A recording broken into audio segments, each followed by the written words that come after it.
खड़े थे वहीं प्रशासन पकड़ लेता, वहीं लाठी चला देते। एग्जाम से नीतीश को लेकर के बहुत बड़ा खेला हो रहा है बिहार में। जब से वो दिल्ली से लौट के आए हैं, बिहार में अफरा तफरी का माहौल है। कई सारे षड्यंत्र और कई सारे कयास लगाते जा रहे हैं। ऐसा लोगों का मानना था, ऐसा निष्कर्ष निकाला जा रहा है कि जब वो दिल्ली गए थे तो एनडीए के सारे लोग उनसे नहीं मिले, एनडीए के कार्यकर्ता नहीं मिले, प्रतिनिधित्व में नहीं मिले, उनके अध्यक्ष नहीं मिले। तो फिर वो एनडीए में कर क्या रहे हैं? फिर खाली हाथ लौटे हैं। और खाली हाथ लौटे हैं तो उसमें भी सबसे बड़ी जो बात उठ रही है वो बिहार में खास कर करके बीपीएससी के छात्रों पर लाठीचार्ज, वो निर्मम तरीके से लाठी जो चार्ज किया गया है वो बिल्कुल निंदनीय है और वो ऐसा नहीं करना चाहिए था। दूसरा सबसे बड़ा कारण है, एक तो लाठीचार्ज किया, दूसरी इतनी ठंड पड़ रही है बिहार में। अब तो देखा जाए तो ठंड एक चरम लेवल पे है, उसमें वाटर कैनन का बौछार, यह एक निर्मम सोची समझी प्लान किया जा रहा है। यानी ऐसा क्यों किया जा रहा है? और इसको लेकर के भी अभी भी नीतीश कुमार को कोई नहीं घेर रहा है। नीतीश कुमार चुपचाप एकदम साधु संत के साथ चुप्पी साधे हुए, और उनको कोई कुछ नहीं बोल रहा है। बोल रहा है तो प्रशांत किशोर को, अभी पप्पू यादव का बयान आया था, मैंने उस पर वीडियोस भी बनाया है, खास करके उस पर यही चीज बोला गया था कि प्रशांत किशोर ही उसका षड्यंत्र आंदोलन को एक फ्रॉड किशोर ने भेज दिया हो रहा है। और उनको लेकर के बहुत भला और बुरा सब वर्ड्स कहे हैं, जिसकी अहमियत हम नहीं बता सकते, बट वो सारी चीजें आप वीडियोस के माध्यम से देख पाइएगा। घेरना किसे चाहिए, तंग किसे करना चाहिए और किया किसे जा रहा है? गुजरात गोधरा कांड हुआ था तो हम दिल्ली के सरकार को क्या गाली दे रहे थे कि वहाँ के सीएम, जब हमारे देश के प्रधानमंत्री जब सीएम हुआ करते थे, यानी नरेंद्र मोदी जब सीएम हुआ करते थे, उन्हीं को घेरा गया था। दिल्ली में स्कूल्स को लेकर के ऐसे कई सारे चीज़ें हुए थे, तो उसमें सफाई को लेकर के या बिजली फ्री को लेकर के तो अरविंद केजरीवाल को घेरा जा रहा था। तो जो सरकार जिसमें घटना घट रही है उस सरकार को घेरा जाता है। अब यहाँ पर बड़ा मज़ेदार सीन आने वाला है, वो बहुत ही बेहतरीन होने वाला है, और उसमें ज़बरदस्त ऐसी बातें निकल के आ रही है कि कहीं ना कहीं प्रियंका गांधी और खड़गे ने ऐसे बयान किए हैं, उस बयान को सुन कर करके आपको इतना तो समझ में आ गया कि बिहार में एक खेला हो रहा है और एक बड़ी पॉलिटिक्स हो रही है। उस पॉलिटिक्स में मैं सुनाता हूँ कि आपको क्या कहना चाह रहे हैं। प्रियंका गांधी डायरेक्टली वार किया है कि बिहार में 3 दिन के अंदर 2 बार छात्रों पर अत्याचार किया गया है। बड़ी सोची समझी प्लान है। 3 दिन के अंदर 2 बार छात्रों पर किया गया है। परीक्षाओं में भ्रष्टाचार, धांधली और पेपर लीक का काम रोकना सरकार का काम है, लेकिन उसको रोकने के बजाय उस पर लाठीचार्ज करके उसे चुप कराया जा रहा है। छात्र तो अपना बात रखने के लिए सारा कुछ करते हैं, लेकिन उस पर लाठीचार्ज करना, कैनन, वाटर कैनन देना, यह दंडनीय अपराध है। यह इसके लिए, और उसमें भी इतनी कड़ी ठंड में पानी का बौछार करना, लाठीचार्ज करना अमानवीय है। ये प्रियंका गांधी का ये ट्वीट किया गया है, और उसमें ट्वीट में एक बात और क्लियर करते हैं, इसी से सारा खुलासा खुलने वाला है और क्लियर समझ में आ जाए कि मैं कहना क्या चाह रहा हूं। उसमें लिखा गया है, भाजपा का डबल इंजन युवाओं पर डबल अत्याचार का प्रतीक बन गया है। काफी कुछ सोचने की बात है, यानी डबल इंजन ने डबल बातें कर दी। यानी इसमें भी कहीं ना कहीं प्रियंका गांधी का जो बयान है, जो ट्वीट आया है, कहीं भी नीतीश कुमार का नाम नहीं है। नीतीश कुमार सेफ है, बीजेपी का नाम आ रहा है। बीजेपी मीन्स सेंटर, यानी अमित शाह, मोदी को घेराव किया जा रहा है। यानी नीतीश के लिए झंडा क्लियर है, यानी ग्रीन झंडा मिला हुआ है, क्लियर सिग्नल मिला है कि आप आ सकते हैं, हम आपके साथ हैं। डायरेक्टली नहीं, इनडायरेक्टली वार किया जा रहा है। और दूसरा देखिए, जिनका है नाम अर्जुन खड़गे, यानी मल्लिकार्जुन खड़गे, अगर देखा जाए तो कांग्रेस के सबसे बड़े नेता या उनके अध्यक्ष कह सकते हैं, कांग्रेस के अध्यक्ष।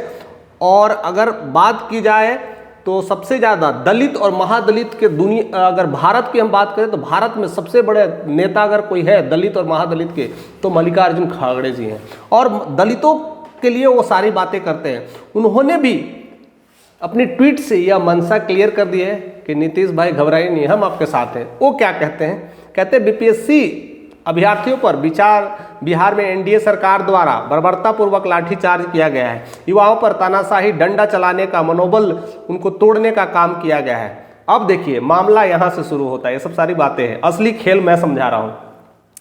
भाजपा वाले ने पूरे देश में पेपर लीक माफिया का जाल बिछा रखा है, जिससे युवाओं का भविष्य बर्बाद हो रहा है। पिछले 7 सालों में 70 से अधिक पेपर लीक हो चुके हैं। बीपीएससी करीब 3.28 लाख युवाओं को भविष्य अंधकार में लटका चुका है। यानी सारा खेल देखा जाए तो भाजपा पे ही गिराया जा रहा है।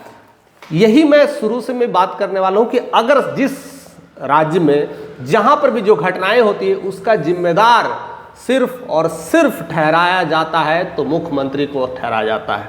तो यहाँ पर तो ये वाला हाल हो गया कि दुल्हा बारात जा रहे हैं तो दुल्हा अपना सब कुछ तैयार होकर चल रहा है और सारा ठेकेदार कहते हैं सब बारातियों को गाली दे रहे हैं। यानी यहाँ पर दुल्हा सूट बूट में तैयार है, वो तो चुप्पी साधे हुए अपना काम घोड़े पे सवार होकर चल रहा है, उसे कोई नहीं बोल रहा है। कुछ भी दिक्कतें आती है बारात में तो दुल्हा को कोई नहीं बोलता, दुल्हा के सगे संबंधियों को बोलता है। यानी उसके चाचा हो गए, उसके फूफा हो गए, उसके जीजा हो गए, ये सब सारे लोगों को उनको बोला जाता है कि भैया राशन नहीं है तो भैया तेल में तेल ठीक नहीं डाले हो, मिर्ची कम है, मसाला नहीं है, चटपटा नहीं बनाए हो, कैसे कैसे बनाए हो। दुल्हा उसमें सहंसा की तरह रहता है, अब बेइंतहा, उसे लगता है कुछ पता ही नहीं है। वैसा ही हालत बिहार में नीतीश कुमार का है। एक दूल्हे की तरह उन्हें कुछ पता ही नहीं है और चुप्पी साधे हुए मौन व्रत किए हुए ना बोल रहे हैं, ना मीडिया के साथ उगिल रहे हैं। अम्बेडकर के खिलाफ हुई इतनी सारी बातों को लेकर के भी एक बार नहीं बोले, उसके बाद भी चुप्पी साधे हैं।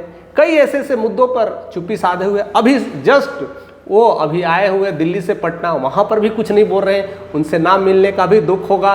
तो कई सारे ऐसे बात हैं। तो एक कहावत है बिहार में अक्सर रागू होता है, वो एक्चुअली खड़वास होता है। जैसे बिहार में अभी खड़वास का टाइम है, यह शुभ टाइम नहीं होता है। अगर इस टाइम में कुछ काम करोगे तो उल्टा सीधा हो जाता है। तो मकर संक्रांति तक इंतजार करते हैं बिहारवासी। तो हमें लगता है कि इस बात को नीतीश कुमार भली भांति जानते हैं कि अभी शुभ समय नहीं है। अगर कुछ ऐसा करें तो शायद लेनी का देनी ना हमें पड़ जाए, इसलिए वो मकर संक्रांति तक वे करेंगे। जैसे ही मकर संक्रांति हटा, यानी यहाँ खड़वास हटा, यहाँ से जो पाप कर्म वाले जो घटनाएं थी ये सब जैसे ही घटेगा, उसके बाद जब वो बोलेंगे तो पूरी भारत में तहलका होगा और पूरे भारत का ध्यान कहीं ना कहीं बिहार की तरफ आ जाएगा कि वो कौन कौन सा कदम लेने वाले हैं, वो कौन कौन सा खेला करने वाले हैं। मुझे ज़्यादा पॉलिटिक्स की समझ नहीं थी, लेकिन जिस तरह से मैंने पॉलिटिक्स को समझना शुरू किया है तो ये सारे संकेत कहीं ना कहीं इंडिकेट कर रहे हैं। यानी प्रियंका गांधी वाड्रा और मल्लिका अर्जुन खड़गे का जो संकेत है, यह सब कुछ बयान कर रहा है कि हम आपके साथ हैं। तो बस अब 15 तारीख यानी कहते हैं 15 जनवरी का इंतजार है, मकर संक्रांति का इंतजार है, खत्म होने दो। उसके बाद जो छटाएं हटेगी, घटाएं हटेगी, उसके हाउस को अधिकार है, आप हमको जरा बताइए। पूरी भारत दंग हो जाएगा और सारे भारत का कहीं ना कहीं आंख और कान गूगल पे कहीं ना कहीं नीतीश कुमार के हैंडलिंग पे ही रहेगा कि वो क्या करने वाले हैं, किस तरह से करने वाले हैं। इसके लेकर के बहुत सारे कयास लगाए जा रहे हैं। हालांकि तेजस्वी यादव भी कुछ कम नहीं है, वो भी कुछ हेल मेल कर करके कुछ बनाने की कोशिश करेंगे। चिराग पासवान से मिल करके बहुत कुछ खेला करने की कोशिश करेंगे और बिहार से बीजेपी को पूरी तरह से सफाया कर सकते हैं, या तो कुछ और बड़ा खेला होने वाला है। और बीजेपी की तरफ से जिस तरह से बोले जाते हैं, कहते ना कि एक अगर चाणक्य कोई है भारत का तो अमित शाह है, और उस अपनी चाणक्य नीति से वो हारने वाले नहीं है। वो पूरे तरीके से नीतीश कुमार को मनाएंगे, सम्मान देंगे। मोदी भी आएंगे, चड्डा भी आएंगे और जेपी नड्डा भी आएंगे और अमित शाह भी आएंगे, खिलाएंगे पिलाएंगे और उनको एक मुख्यमंत्री का मुकुट पहनाएंगे और कहेंगे बिहार का नेतृत्व आप करेंगे, हम सब बाराती आपके साथ रहेंगे, दुल्हा आप ही बन करके राज करेंगे। ऐसा बहुत कुछ होने वाला है इस खेल में। अब और मजा होने वाला है, क्योंकि जैसे ही वो दिल्ली से बिहार आए हैं, वो रुख कुछ और बता रहा है, उस संवेदना कुछ और दिखा रहा है। हर कोई मिलने और जुड़ने में लगा हुआ है और भारत की राजनीति में सबसे बड़ा जो खेल हो रहा है वो सिर्फ और सिर्फ बिहार में हो रहा है, और ऐसा खेल कहीं और देखने को नहीं मिला। इसलिए सिर्फ भारत की नहीं, पूरी दुनिया की नज़र नीतीश कुमार के एक्शन पे लगी है कि वो सरकार को लेके क्या क्या कदम उठाएंगे और ऐसा क्या करने वाले हैं अमित शाह और मोदी। बहुत कुछ अब कुछ घंटे या कुछ दिन का समय बचा है, वो सब कुछ निर्धारित होने वाला है। फिलहाल आप अपना कमेंट जारी रखिए कि ऐसा क्या क्या हो सकता है। मुझे लगता है कि जिस तरह से मैंने संकेतों को समझा है, आप भी वो संकेतों को पढ़ रहे होंगे, उस संकेतों को समझ कर करके अपनी बयान देना शुरू करेंगे। सारे बयान को मैं भी बहुत करीबी से देखता हूँ और कुछ समझने की कोशिश करता हूं, और ऐसे ही आपके सामने नए नए डीप एंड डाइव वीडियोस बनाते रहता हूं। और जो भी हमारे लोग चैनल पे नए नए जुड़ रहे हैं, तो धीरे धीरे आप लोगों को शेयर करना शुरू करिए, और चैनल पे नए हैं तो सब्सक्राइब करना ना भूलें, क्योंकि ऐसे नोटिफिकेशन आपको आते रहेंगे।